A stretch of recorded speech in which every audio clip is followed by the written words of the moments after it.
Welcome to another FORGEHUB video. This is PsychoDuck, and today I wanted to give you guys a preview of some of the changes that are coming in the Infinity's Armory update, which just dropped today. Of course, this update includes new maps, new wrecks, and all sorts of things that we already knew about, but something a lot of us didn't expect was to see a pretty big changelog for Forge. So there have been several updates and additions to Forge mode. First of all, there is a bounding box preview in the Forge mode object list. This way you can preview objects before you place them, which is a super helpful feature, especially given the sheer quantity of objects available in Halo 5's Forge. Next, there is a delete all objects button, which is super useful when you're preparing a Forge canvas or starting a new Forge session to create a map. The next feature is actually a feature to revert all map properties back to the default. This is another useful one. The next thing is, of course, the Halo 2 battle rifle is available in Forge. This is really exciting.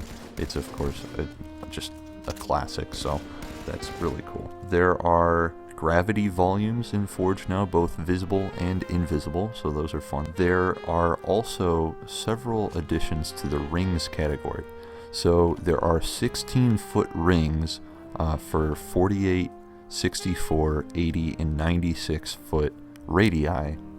They've also added a grid system, so that there are several grid items that you can use. You can also place a couple of new props and crates and other similar items. And there have also just been several updates. There have been lots of bug fixes involving a few crashes, lots of grouping fixes, those are a big one. Collision fixes, some of the cylinders had collision boundaries which didn't actually match the object's physical boundaries, so those have been fixed. The Forerunner Pulse sound emitter actually places the correct sound. Also with custom games you can switch teams in game, and blue team's color has been modified slightly in order to help with target acquisition, which is always a good thing. So anyway, this is a pretty exciting update for Forge overall. It's just great to see some of these bug fixes and stuff.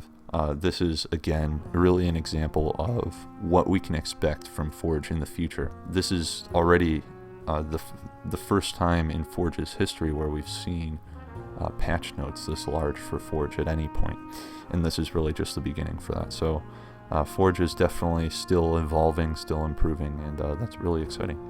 Anyway, I hope you guys have fun with this update, and I'll talk to you guys next time. Thanks for watching.